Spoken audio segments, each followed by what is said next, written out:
My name is Barbara Esses, and I do events for a living. I'm Ruthie Hecht. I'm an event planner, and I work with and for my mother.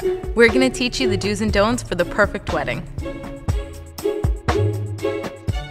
When two young people or older people decide to get married, it's the joining of two families. It's not just the marriage of the bride and the groom. There are people who like everything done yesterday. There are people who are happy to do it at the last minute. There are people who like formal. There are people who don't like formal. So there's always going to be some conflict from what each family wants.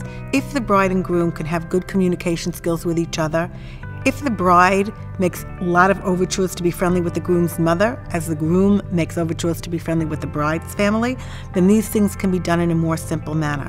I do think, though, if it's getting out of hand, that is something that a wedding consultant can be very, very helpful in, because they can make it their business to understand where people are coming from. And when you understand where people are coming from, you can explain it.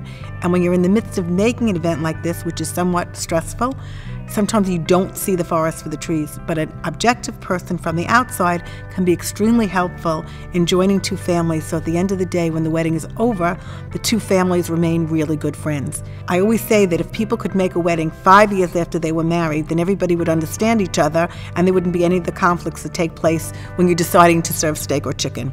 But really and truly, these things can be avoided, and an objective person is usually the best way to join two families if there are any difficulties whatsoever.